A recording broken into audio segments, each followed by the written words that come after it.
Michael Ware, what can you tell us about these bases, one in Erbil and one west of Baghdad? Well, firstly, let me say that Al-Assad Air Base, in many ways, is and always has been the operational beating heart of the Western mission in Iraq and in Syria in the fight against the Islamic State. And in fact, Al-Assad Air Base has also been the site where many drone attacks have been launched against a variety of targets. So it's possible that the Iranians suspect that that was the source of the drone that killed their top general. Now, further north in Erbil, that's in Kurdish territory, that airbase was developed and built and then made more sophisticated as part of the front line of the war against the Islamic State in Syria, and is very important in supporting Allied troops in the fight in Syria. So these are major targets. The Iranians have struck at the nerve centres of the US military operation, not just in Iraq, but also in Syria, Karina. So is it possible that there have been Iraqi casualties but no US casualties? Put it this way, I certainly hope there are no US casualties, because I can tell you, if there's no US casualties, then I think that means that we've just dodged a global bullet. Because I can tell you now, I'm holding my breath, waiting for it to be confirmed there's no American casualties, particularly deaths, because if there are, I fear all sorts of escalation, first from the United States and then from Iran. So it's going to be very important to see just what the military calls the battle damage assessment is, because that will change the entire political nature of these military strikes from Iran.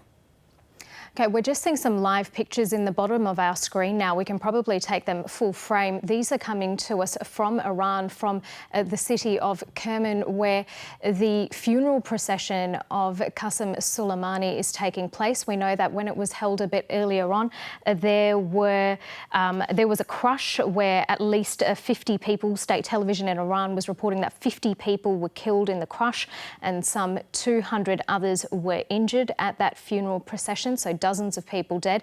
These are the latest pictures that we're seeing there. We will bring you more details about that and keep those pictures running as we continue our discussion with Michael Ware, who is joining us, a former CNN correspondent in Brisbane. Michael, you heard there from David Lipson, our correspondent in Washington, about the number of missiles that were used in this attack, and that the US military had tracked those missiles and so were able to inform American troops of their arrival. What do you make of that? Well, that's actually the way the system, we always hope is meant to work. I've actually been under Iranian missile attacks at American bases, even at the US Embassy. And traditionally or generally, there is a warning alert that there is incoming indirect fire. Now, sometimes that can be seconds, sometimes that can be longer. But as we know, the Americans, after the assassination of General Qasem Soleimani, they ceased all operations in Iraq, all counterterrorism. They stopped hunting the Islamic State. And all they focused on was protecting their forces. It's called force protection. And so they've been primed and ready for something like this. So they would have been watching and watching for any early warning signs. And so in this event, it's clear that the system has worked. And look, when it comes to the advice that President Trump may or may not be receiving, I can speak to one of those voices that's in that room, and that's the chairman of the Joint Chiefs, David Mark Milley. Now, I knew General Milley since 2004 when we were in Iraq together. There is not a harder military man on the planet, but he's incredibly smart, and he is a great thinker, and he is a very cautious man.